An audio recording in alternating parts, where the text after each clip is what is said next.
Ever feel like you're drowning in Yeah. competition? Like you're just constantly battling for every little bit of market share? Yeah, I know that feeling. What if there was a way to escape that, to swim into open waters, Yeah.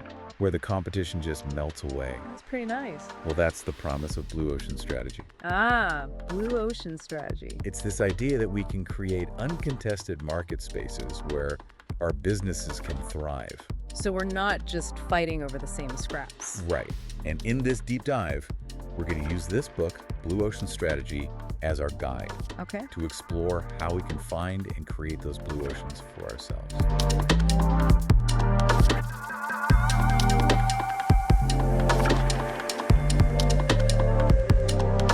And what's really cool about this book is it's not just theory, it's packed with real-world examples. Oh, that's what I like to hear. Real companies, real success stories. Exactly. Companies like Ford and Nintendo, even Cirque du Soleil. Cirque du Soleil. Yep. And Mhm. even a wine you might have in your fridge right now. Yellowtail. Okay, I'm intrigued. So where do we start? What's the core of this blue ocean thing? Well, the authors start by making a clear distinction between two types of market spaces, red oceans and blue oceans. Okay, red and blue. So red oceans are the existing market spaces, the industries we all know. Right, where the competition is fierce. Exactly. Everyone's fighting for a bigger piece of the pie. It's cutthroat, margins are squeezed, and innovation, if there is any, is just incremental. Ugh, that sounds exhausting. It can be. But then we have these blue oceans. Wow, the blue oceans. These are the untapped markets, the uncharted waters, where demand is created, not fought over. So you're not competing for a slice of an existing pie, you're baking a whole new pie. Exactly. And that's how you make the competition irrelevant, because you're playing a different game altogether. I'm liking this analogy. Red ocean, crowded, competitive. Blue ocean, Mm. wide open, full of possibilities. But how do we find these blue oceans? Is there like a map? That's where the book gets really exciting. It lays out a framework, a set of tools to help us find and create our own blue oceans. Okay, a toolkit. I like it. And one of the key ideas is this shift in focus. Instead of focusing on competing on the supply side, you focus on unlocking new demand. So not just trying to outdo your rivals within the existing market. Right, you're creating new boundaries, new playing fields. So not just building a better mousetrap, you're rethinking the whole concept of a mousetrap. Exactly. And that's what they call value innovation. It's about creating a leap in value for buyers. Okay, value innovation. Yeah. But how do we do that? Give me the actionable steps. Well, the book outlines 6 paths to reconstructing market boundaries, 6 ways to break free from the constraints of our industries, to find those blue ocean opportunities. Okay, 6 paths. We can handle that. Lay them on us. Path 1 is all about looking across alternative industries. So the idea is that buyers, they often make trade-offs across different industries. I see what you mean. Like when I'm choosing a restaurant, I'm not just comparing it to other restaurants. Right. I'm also thinking about like cooking at home or ordering takeout Exactly. You're weighing different options. based on my mood, budget, time. And that's where Cirque du Soleil comes in. They didn't just try to create a better circus. They borrowed elements from theater, from ballet. I create something new. Exactly. A whole new entertainment experience that appealed to people who might not normally go to a traditional circus. So they expanded the market. Right. They Yeah. blurred the lines between industries. Yeah. Created a hybrid that appealed to a wider audience. Very smart. And path 2, that's all about looking across strategic groups within industries. It's about understanding why customers choose to trade up or trade down between different offerings within the same industry. Okay, so why do some people buy luxury cars while others go for more affordable options? Right. What are those key factors driving their choices? So you're looking for gaps, opportunities to create something new that targets those specific segments. Exactly. And a great example of this is Curve's fitness clubs. Curves. Okay. They saw that huge untapped market of women who weren't going to traditional gyms. So they saw all these non-customers, people who weren't being served by the existing market. Exactly. A lot of women, they were intimidated by traditional gyms. I can see that. Too complicated, maybe the atmosphere wasn't right. Not welcoming. So Curves eliminated or reduced a lot of those features, Okay. created a simplified women-only workout experience. More affordable and less time-consuming. Right. They redefined what a gym could be. They created a blue ocean within the existing fitness industry. And they did that by focusing on what those non-customers actually valued. Very clever. And then we have path 3. Okay, hit me. This one challenges us to look across the chain of buyers. To chain of buyers. So we need to recognize that the person who buys a product isn't always the end user. Yeah, that's true. There might be other stakeholders, influencers, decision makers. Like when parents buy toys for their kids. Exactly. The parent's the buyer, but the kid's the user. Right. A great example of this is Novo Nordisk. They're a Danish insulin producer. Insulin, okay? They realized that while doctors were the traditional target for their marketing, Right, because they're the ones prescribing it. yeah, but the real users, the ones actually living with diabetes, were the patients. So they flipped the script. They focused on the patient experience, created user-friendly insulin delivery systems. Simpler, more convenient. And that's how they differentiated themselves. They created a blue ocean by focusing on the actual user, not just the purchaser. I'm loving these paths. It's all about looking beyond the obvious, challenging the way we normally think about our industries. Exactly. And that's where the real magic of blue ocean strategy comes in, expanding our perspective, finding those hidden opportunities. Okay, so we've got 3 paths down, 3 to go. What's next? Path 4 is all about looking across complementary product and service offerings. Okay, so thinking about the total customer experience. Right. What are the pain points? What are the hassles that customers deal with? Before, during, and after using a product. Exactly. And a classic example of this is Dyson. Dyson vacuums, got it. They looked at the whole vacuum cleaner experience. People hated buying and changing those bags. Ugh, yeah, those bags. So Dyson said, what if we just get rid of the bags? Wow, just like that. And boom, a huge leap in value. Even though they charged a premium. Exactly, because it wasn't just about the vacuum itself, it was about the whole experience, making it hassle-free. Brilliant. Okay, path 5. Path 5 challenges us to look across functional or emotional appeal. Traditionally, industries tend to focus on one or the other. So like, a product is either functional or it's emotional. Right. But what if we shake things up? What if we add a little emotion to a functional product? Or strip away the emotional baggage from something that's all about feelings. You got it. Think about Apple's iTunes. They took online music, which was very functional. These ones and zeros. Right. But they made it fun, easy to use, emotional. You could discover new music, create playlists. They created that emotional connection. And they dominated the market. Okay, now path 6. This one's a little trippy. It's about looking across time. Across time. So like, predicting the future. Kind of. It's about anticipating trends, adapting to changing customer needs, before those needs are even fully formed. So we need a crystal ball for this one. Not exactly. It's more about paying attention, noticing shifts in technology, demographics, cultural values. Like how smartphones change everything. Exactly. Companies that saw that coming were ready for it. And they were the ones who created those blue oceans. Right. A great example is NTT Docomo's iMode, the world's first successful smartphone. IMO. Launched back in 1999. Way before smartphones were even a thing. They understood that people would want access to information and entertainment on the go. They were ahead of their time. And they created a platform for it, a blue ocean. Okay, my mind is buzzing with possibilities here. These 6 paths, they're like mental tools for spotting hidden opportunities. And that's just the beginning. There's more. Oh, yeah. The book goes even deeper, gives us a framework for creating and sustaining our blue oceans. Oh, I'm hooked. Let's keep diving. It's all about expanding our vision, seeing things differently. Like taking off those blinders. But okay, let's say we've used those 6 paths and we found a potential blue ocean.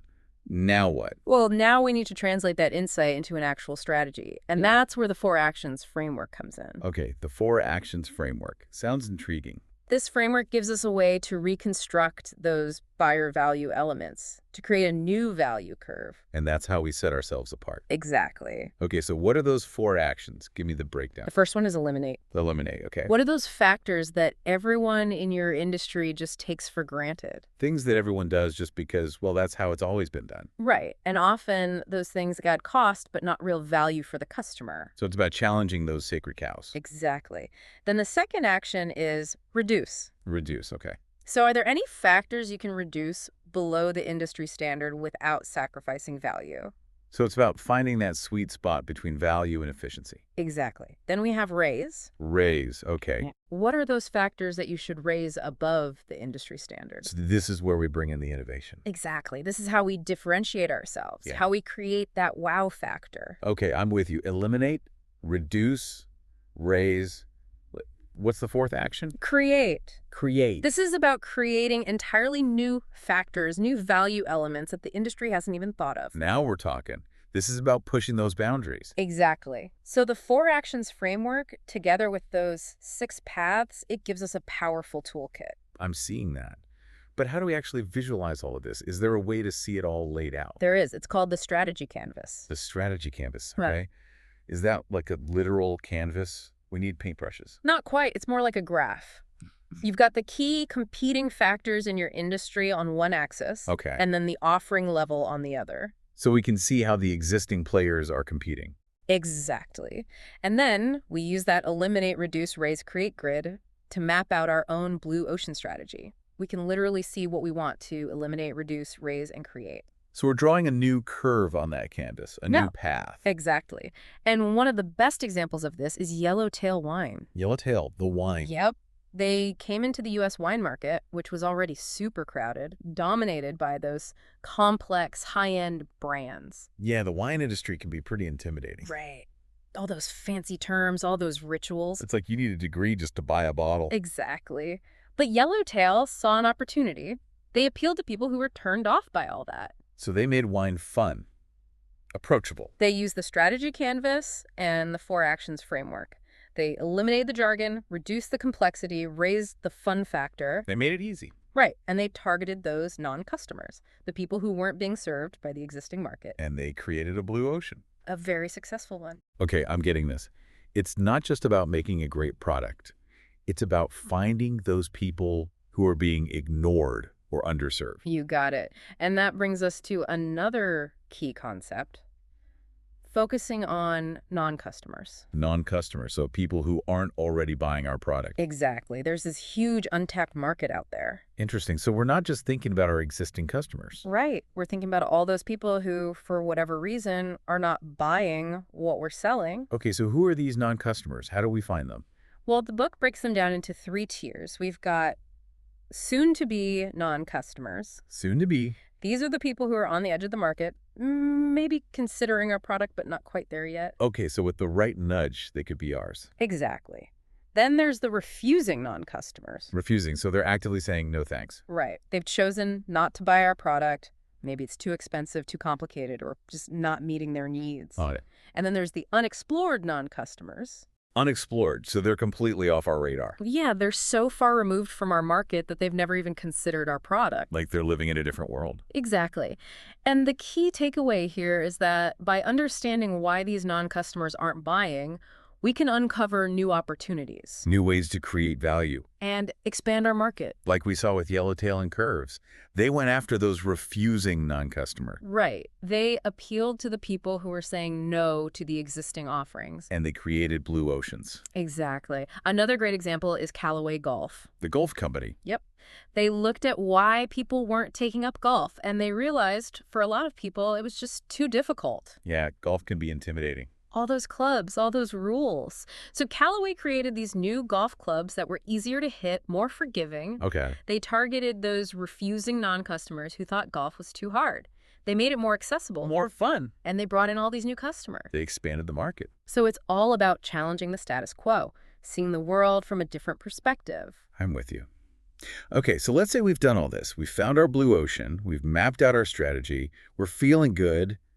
What's next? How do we actually make it happen? Well, that's where the strategic sequence comes in. It's all about getting the sequence right, making sure our blue ocean idea is actually viable. So we don't just jump into an ocean that can't support us. Exactly. We need to make sure we can swim. And the strategic sequence, it outlines 4 key hurdles. 4 hurdles. Okay, I'm ready to jump. The first one is buyer utility. Buyer utility. We have to make sure our offering actually provides real value for buyers. Not just features and benefits, but does it solve a problem? Does it make their lives better? Exactly. Does it make them feel good? Right, it has to have that emotional appeal. The second hurdle is strategic price. Price. We have to set a price that's attractive to a lot of buyers, but also make sure we can make a profit. Ah, yes, the eternal struggle. Affordability versus profitability. Right. We want to make it accessible, but we also have to stay in business. Then we have target costs. Target costs, okay. So this is about making sure we can actually produce our offering at a cost that allows us to hit that strategic price. So we're not just hoping for the best. Yeah. We're being smart about our costs. Exactly. And then the final hurdle is adoption. Adoption. This is about overcoming any hurdles, any resistance that might prevent our idea from being accepted. So not just internal hurdles within our company. Right. We also have to think about the external environment, the cultural norms, the regulations, maybe even pushback from existing players. So the strategic sequence is really a roadmap. It's making sure we're considering all the important factors. But are there any tools that can help us navigate this? Absolutely. The book provides several tools, like the buyer utility map. Buyer utility map. This helps us make sure our offering really does provide exceptional utility for buyers. Think about the whole buyer journey, from purchase to disposal. Are there any pain points? So we're looking at the big picture. Right. Another tool is the price corridor of the target mass. Price corridor. Got it. This helps us find the right strategic price. We look at alternative products that our target buyers might consider, even those outside our industry. So you're looking beyond our immediate competition. Exactly. And then there's the target costing tool. This is about working backward from our strategic price to figure out what our allowable cost is. So we're challenging our cost structure, finding creative ways to make it work. Right. And finally, there's the Blue Ocean Idea Index. This is a checklist, really. It helps us assess our idea, make sure we've covered all the bases. Like a final gut check. Exactly. But even with the best idea and the best plan, we still have to deal with the human factor. Yeah, people. Right. How do we get everyone on board with this new strategy? How do we overcome that resistance to change? Because that's going to happen. People don't always like change. Exactly. And that's where the book gets into overcoming organizational hurdles. It identifies 4 key hurdles that we typically face. Okay, lay 'em on me. We've got cognitive, resource, motivational, and political. Okay, 4 hurdles. Let's start with cognitive. What's that about? That's all about changing mindsets. People get stuck in their ways of thinking. We've always done it this way. Right. So it's about helping them see things in a new way, showing them the possibilities. Opening their minds. Exactly. Then we have the resource hurdle. Resources, yeah. Never enough. Even if everyone loves the idea, we still need the resources to make it happen. Money, people, time, technology. Right. It all takes resources. So we have to be smart about how we allocate those resources. Focus on the things that will have the biggest impact. Then there's the motivational hurdle. Motivation. Even with the resources, we have to get people excited about this. Get them on board with the vision. Exactly. They need to feel like they're part of something important, something bigger than themselves. And then, of course, there's the political hurdle. Office politics. This is about navigating those internal politics, the power dynamics. It's about building alliances, managing stakeholders, making sure our idea gets the support it needs. So it's like a game of chess. In a way. Okay, these hurdles are pretty daunting. It's like we're facing a whole army of challenges here. Is there any way to make this easier? That's where tipping point leadership comes in. We need to focus on those key influencers. The people who can really make a difference. Right. And we need to identify those specific actions that can create a cascading effect. Tip the scales in our favor. Find those leverage points. Exactly. And the book gives us some techniques for doing this. Things like riding the electric sewer, hotspots, horse trading, and fair process. Riding the electric sewer, that sounds kind of scary. It's not as bad as it sounds. It's about confronting people with the reality of the situation. So show them the sewer. Don't just talk about it. Right. Make them experience it firsthand. That creates a sense of urgency, a shared understanding that things need to change. Then you have hotspots. Hotspots, okay. It's about focusing our resources where they'll have the biggest impact, delivering those quick wins. Building momentum. Exactly. Horse trading is about negotiation. Give and take. Right. Finding those win-win solutions. And fair process is about making sure everyone feels heard and respected throughout this whole change process. That's so important. People need to feel like they're part of the solution. Absolutely. So by using these techniques, leaders can overcome those hurdles and make their blue ocean strategy a reality. But even with a great strategy and a great team, there's still the challenge of sustaining our success. Right, because things change. Markets change. Competitors catch up. How do we keep our blue ocean from turning red? Yeah, how do we make sure our blue ocean stays blue? It's got to be a challenge, right? It is, because even blue oceans don't last forever. Makes sense. Things change, competitors show up, so what do we do? Well, that's where the concept of ensuring sustainability comes in. Ensuring sustainability, okay. It's about recognizing that the market is constantly evolving. Competitors will emerge. Customer needs will change. So we have to build a business that can adapt. So we can't just rest on our laurels. We have to keep moving, keep innovating. Exactly. And a key to that is aligning three propositions: value, profit, and people. Okay, value, profit, people. I'm following. Let's start with value. The value proposition is about offering exceptional value to buyers. So understanding their needs, their pain points, what they really want. Right. Creating something that solves a real problem for them, something that makes their lives better. Okay, makes sense. What about profit? I mean, a business needs to make money, right? Absolutely. The profit proposition is all about making sure our business model is profitable, sustainable in the long term, So we need a solid business model. one that can weather the storms. Right. Okay, so we've got value, we've got profit. Now what about people? The people proposition is about creating a work environment that attracts and retains talented people. So paying them well, obviously, but it's more than that, right? It's about creating a culture of respect, collaboration, innovation. So people feel valued, challenged, inspired to do their best work. Exactly. And when we align all three of these propositions, value, profit, and people, that's how we create a sustainable blue ocean. Because they all reinforce each other. Right. A great example of this is Comic Relief. Oh yeah, Comic Relief. I love their stuff. Red Nose Day. They've done a fantastic job of aligning these three propositions. They offer exceptional value to their donors. They support great causes. Right. They generate a lot of revenue through merchandise sales and corporate sponsorships, and they attract passionate volunteers and celebrities who really want to be a part of it. Yeah, they always have great people involved, so it's a win-win-win for everyone. Exactly. But what happens when those propositions get misaligned? What happens when things get out of whack? Well, the book talks about some cautionary tales. Companies like the Tata Nano and Napster. Okay, what went wrong there? The Tata Nano was supposed to be this ultra-affordable car for the masses in India, a great value proposition. But they struggled with the profit and people propositions. They compromised on quality, which hurt their reputation. So they went too cheap, and it backfired. Yeah. And then you have Napster. They disrupted the music industry with this platform for sharing music freely. I remember Napster. That was huge. It was. But they ran into trouble with the record labels because of copyright infringement. Ah, so they didn't think about the whole picture. They just focused on the value for the users. Right. They didn't consider the needs of other stakeholders. And it ultimately led to their downfall. Exactly. So it's a great reminder that we need to think about all three propositions. Value, profit, people. They all matter. Right. And that leads us to the final concept, dynamic renewal. Dynamic renewal, okay. It's about recognizing that even the most successful blue oceans won't last forever. We have to keep innovating. We have to adapt, stay ahead of the curve. Exactly. And the book introduces this tool called the Pioneer Migrator Settler Map, or PMS map for short. PMS map, all right. It's all about managing our portfolio of businesses, making sure we have a healthy balance of red ocean and blue ocean initiatives. Okay, so break it down for me.